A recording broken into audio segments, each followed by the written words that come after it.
The Discover HamOnt Podcast, Episode 9. The weekly Discover HamOnt Podcast is dedicated to exploring the groups, businesses, and individuals that make up Hamilton, Ontario, Canada, and why they love the city. I'm your host, Brian Hogg, and this week I interview Donna Reid, owner of the Hamilton Store, a beautiful shop on Jane Street North showcasing quality local products. Donna shares how she came to Hamilton, how she realized her dream of opening the shop, and some of her favorite aspects of the city. The interview was recorded live inside the store. For show notes, other episodes, and more, visit discoverhamont.ca. Welcome, everyone, to the Discover HamOnt podcast. I am here in the lovely Hamilton store with Donna Reid, the owner. Nice to meet you. Nice to meet you too, Brian. How about we start a little bit about who you are and what you do here at the store? Well, I'm Donna Reid. I am the creator and owner of the Hamilton store, which I opened in November of 2013. Okay. I've been in Hamilton since 1998. Nice. So what brought you here, or what was the idea, I guess, behind the store first? Well, the store itself came out of me moving to Hamilton. I have a background in direct sales, so I was a manufacturer's sales agent selling giftware on the road for about 14 years. Okay. And prior to that, I was selling advertising and doing marketing for a number of organizations, and I've lived all across Canada. So I was raised in Quebec, and I went to the east, then I went to the west, and then I got transferred back to Toronto in 1985. So I'd been in Toronto for a number of years, but my sales territory continually changed, and I was on the road, so it really didn't matter where I lived. And one of the couples that I represented had imports from Greece and Turkey and Nepal paper, and I would stop in and visit them on my way back from Niagara Falls and just chat, waiting for the traffic to die down, heading back into my rent-controlled apartment in North Toronto. Nice. And I was complaining about, I was getting sick of Toronto. I love Toronto. It's a great big city. It's wonderful for a big city, but it was just too big for me. And I felt more comfortable in a smaller city. So we got chatting, and Jane said to me one night, she said, well, what are you looking for? And I said, well, I'm getting to that point in my life, I'm going to be turning 40 and I want to get involved in a community and I want to, be able to do things, and I'd love to have a century home and, the usual kind of, oh yeah, this is my dream kind of thing. Yeah. And she said, well, Paul and I are probably going to retire in the next couple of years. Why don't you buy our house? I said, well, where's your house? It's in Hamilton. Oh. Okay. Well, Jane, thank you so much, but I think I'm probably going to move to Kingston and just, pack up my giftware sales territories and do that. She said, oh, well, Hamilton's pretty neat, and they had their offices in an old building on George Street, and she'd had a retail outlet at one point in time, and they were importers, and so that was, and this continued on for quite some time, and then the next time I stopped in, she said, well, here's a picture of our house. Okay, Jane. Oh, wow, it's beautiful. It's this Victorian row house and all this gingerbread on the front of it. And I thought, it's really pretty. And so she opened her desk drawer and she handed me a key and she said, well, why did you go down and take a look at it? Nice. I thought, she's a really good salesman. And at this point in time, it was like, yeah, I love looking at old houses.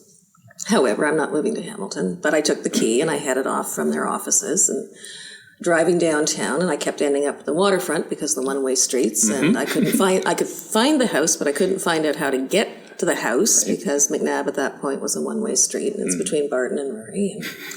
So this was fine. So eventually I found the house, found a place to park, went into the house and thought, your mind starts going a million miles a minute, like, wow. And they pursued it. They weren't in a rush to move. They still hadn't found where they were retiring to because it meant moving themselves and their business. And the talk went on, and we worked a few gift shows together, and they would kept saying, well, when are you buying our house? And, oh, yeah, yeah, that might be an idea. Yeah. And my rent-controlled apartment in Toronto got sold to a developer, so it was going to be torn down. It was a nice triplex, 1930s. And it was going to be replaced by something huge, but with very tiny units that I could ill afford. And I thought, okay, this is the decision. I do have to move my sales territory. I can't afford to live in Toronto anymore. Yeah. And that was kind of the beginning. Wow. Excellent. And what's kept you here? I love this city. It's a fantastic city. I've been able to get involved. It has the T-shirt says it all. You can do anything in Hamilton. And I think if you're willing to put in the effort, make the effort, attempt to change, try and do things that are good for this wonderful city, try and make this city see itself in a better light, because we are, especially now in the last 5 years or so, but it's been coming ever since 1998 when I moved here. It has so much going for it. It's a good size, it's a beautiful location, we have incredible nature, we have incredible architecture, and my passion, what really interests me, and when I travel, I tend to be more of a cultural tourist. I'm intrigued by architecture and history. That's my thing. And Hamilton has retained so much of its built environment. I often hear, and often in the store people will share, the much maligned stories of the buildings we have lost, and we've torn everything down, but we really haven't. By default and by huge devalued properties, we have retained a lot of our built environment, and we've got beautiful buildings from all eras, pre-Confederation buildings and beyond. What we need to enhance that is to, step up to the plate and realize that that's an asset. And that's really something in my volunteer work that's what I concentrate on. Nice. And so maybe describe a little bit about the volunteer work that you do. Well, I was one of the instigators in the Doors Open Hamilton program in 2003. And I'm still involved in it today. I can't seem to extricate myself, not that I really want to, but with the store, it's limited hours that I can give to it. But the Doors Open initiative began in Europe many, many years ago, back in the 90s. But it was brought to Canada as a Millennium Project for the City of Toronto. So in 2000, the City of Toronto hosted their first Doors Open event, which was hugely successful. And 2 years later, the Ontario Heritage Trust, a division of the provincial government, or an agency of the provincial government, adopted it as a means to roll out across the province a free event to encourage people to learn about the history and architecture and culture and heritage of the province on an individual municipal basis, like town by town. I happened at that time to be a citizen volunteer on what was the LACAC, or the Local Architectural Conservation Advisory Committee, which is now the Municipal Heritage Committee, and it was presented and offered to the City of Hamilton through this committee to do. And the first reaction was, oh, we can't do that, we don't have staff, we don't have money, it's going to be in 4 months, we can't react that quickly. And it was just one of those, yep, there we go. So I contacted some people I knew through, again, my volunteer activities with the Architectural Conservancy of Ontario, the Hamilton branch, which was basically at that time lectures and walking tours, and that's how I was learning about my new home, my new city. Okay. Primarily Ken Coit, who's an architect in town that I'd met through the ACO, and said, okay, Ken, this is what's coming, let's do it. Basically the reaction was, okay, let's give it a shot. And so that first year that they rolled it out, the 2002, I went to as many Doors Open programs across the province as I possibly could. I drove to small town Ontario. I went to Guelph, was the first one I went to. And I looked at these events, and each one was different, and each one certainly had the personality of the city that it was being held in, or the town it was being held. And I thought, okay, we can do this. And so I got a team together, including Ken and a few other people from the architectural end of things. I got Tourism Hamilton involved at that point in time. And we decided to do 2003 was our first event. At our first event, we had, I think it was about 26 sites open the first full weekend of May to the public for free. And that was it. And we're working on our 13th event this year. Nice. Yeah. Excellent. Anything exciting coming out of that? Well, we're just finalizing our site list right now. We're trying, the event became too large. If there's a possibility of an event actually getting too large, we're volunteers. And volunteer events require volunteers to manage sites. And our largest, I think we were up 61 sites. And that just became unmanageable because we didn't have enough volunteers to physically properly man those sites. And we had some very unique participating sites, like the Ockmar Estate at West 5th, across from Mohawk College. Mm-hmm. And that site in itself, to have it open for 2 days required a huge number of volunteers, like we're talking 30, 40 volunteers. Oh, wow. So that was a huge, just to make sure that no one was going where they're not supposed to, no one was doing any damage to the building. And so we started backing off from that, and we decided to back off to a smaller event. So we're aiming this year for 2015.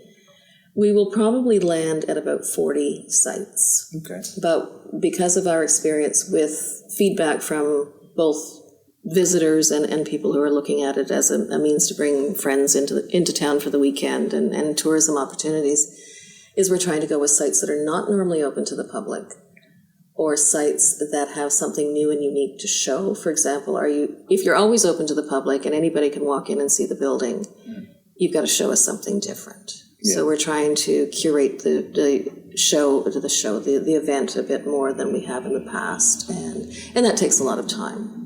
So there are a number in the works that will be quite interesting if we can get them through. I'm hoping to have a hard hat site, which is always exciting. So that would be in the case of Hamilton, it's always nice to show an adaptive reuse.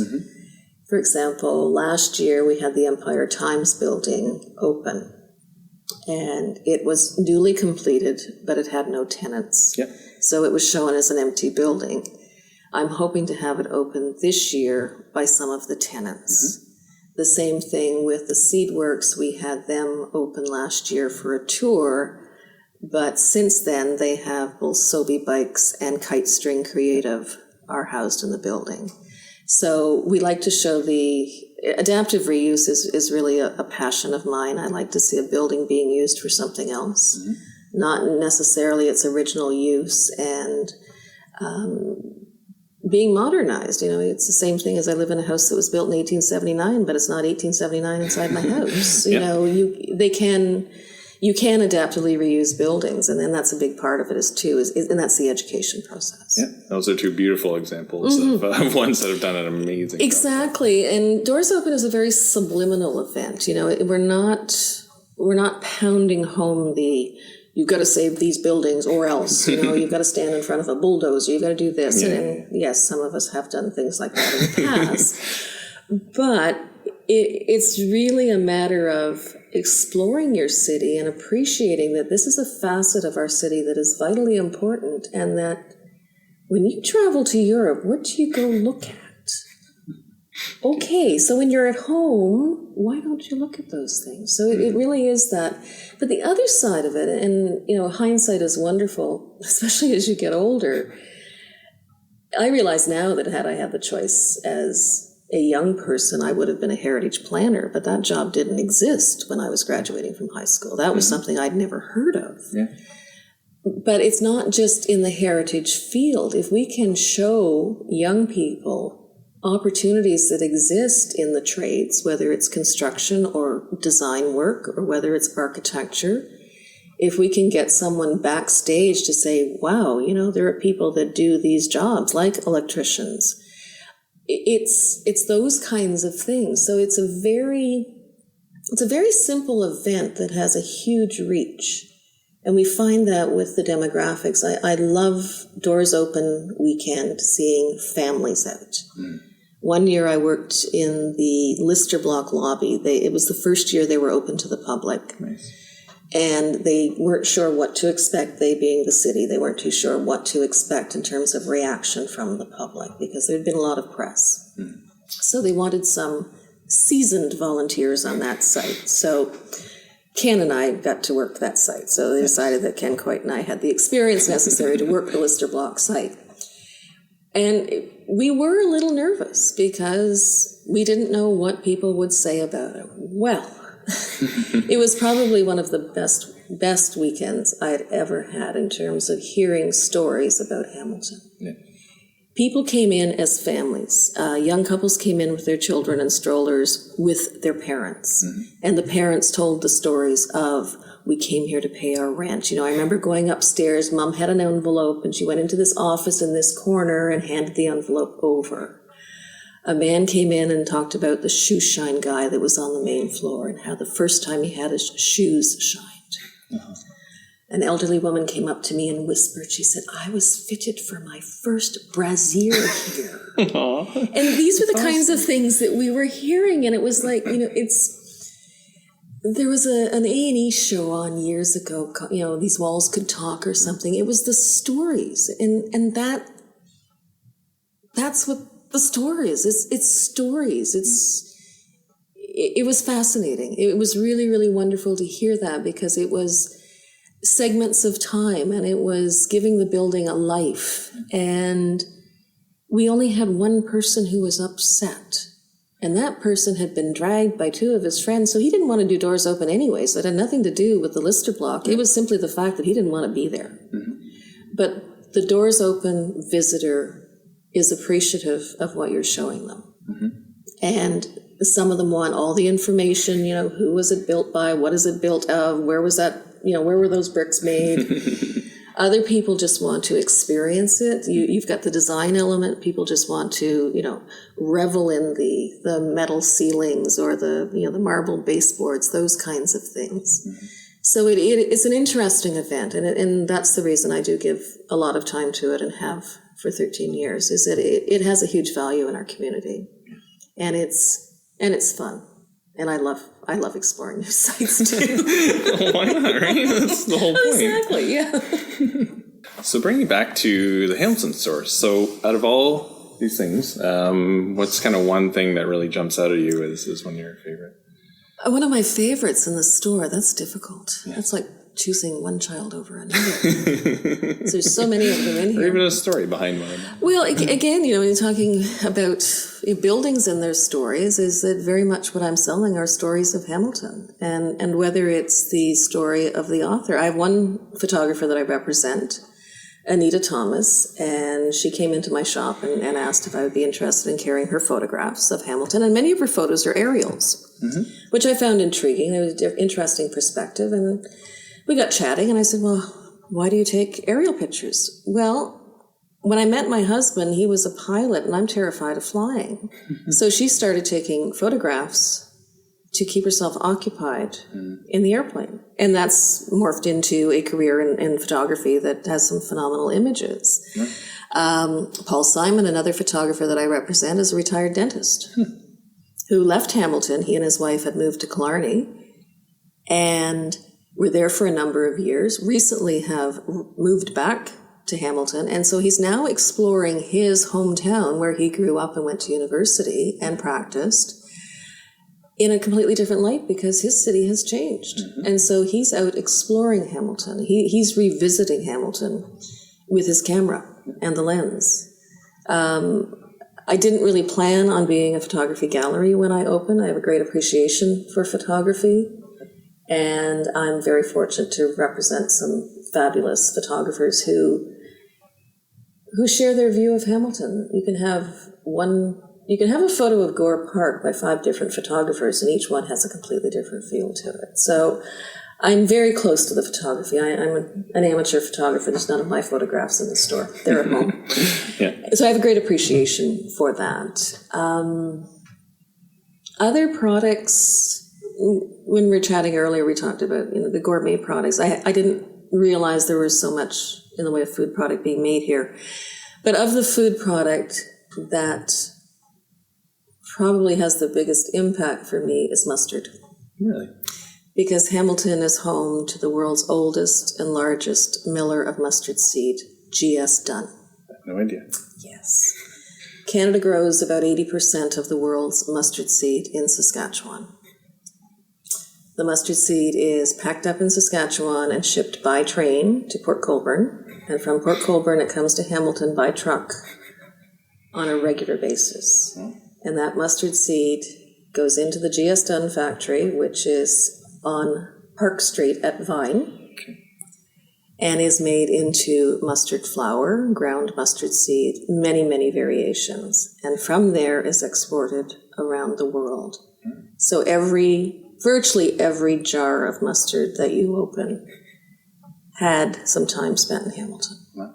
So that's international reach. That's excellent. So mustard, a very dear friend of mine, Mary Pocious, started the Mustard Festival in Hamilton back in the think it was the early 90s. And she was very involved in the International Village BIA, and this was a thematic festival that happened every Labor Day weekend for many years. When she retired, the mustard festival ended. But through her, I learned a lot about mustard. So when I was planning the store and thinking about opening it, we got talking, and she said, well, you have to carry mustard. So I went on the search to try and find mustard made in Hamilton, because obviously if we grind mustard seed here, we must be making mustard. Alas, we don't seem to make a lot of mustard in Hamilton. There's one gentleman called Mr. Vinegar who did make, of course. Of course. With his brother, Mr. Ketchup. Exactly. Of course. You know, why wouldn't you? That I tracked down because he used to sell his product at the farmer's market, and then he decided, no, he'd just do craft sales. So I tracked down Mr. Vinegar, who made mustard. And we got chatting, and he had a very, very, very small producer. And I take a dozen jars whenever he shows up, and I can get a dozen. So what I opted to do instead was to select a very good quality Ontario-made mustard, which is Coslick's brand, which has a huge variety. Mm-hmm. But they originally were a family company, and they're very proud of their heritage. And on their label, on their mustard, which is sold all over the place, it does talk about their mustard seed coming from the world's oldest and largest miller of mustard seed. But they forgot the word Hamilton. So I sell mustard. I put a hang tag on my mustard because I don't want someone to receive a jar and say, well, it's from the Hamilton store, but it's not made in Hamilton. Nee. So it comes with a story, and that goes back what you were asking earlier about stories. So it's the story of mustard. So that's probably, how many times a day do I tell that story? How many people have left here with a jar of mustard saying, did you know this? Did you know that? And I thought, yeah, my job is done. And that made me feel good. Because, again, it's, in some ways, I'm creating ambassadors or people who come here and already love their city are going out because they're proud of this city. They want to share their city. And if they can share their city and share a story, a Hamilton story, we're all happy. You know, that's what it's about. Yes, I'm trying to make a living. And yes, you know, the store is a dream come true for me in being able to work with so many different suppliers. But ultimately, it's getting the message out. It's about loving your city. It's about celebrating your city. And the tagline on my logo is for people who love their city. And their friends, and their relatives. Extended family. Yeah, exactly. It's a beautiful story.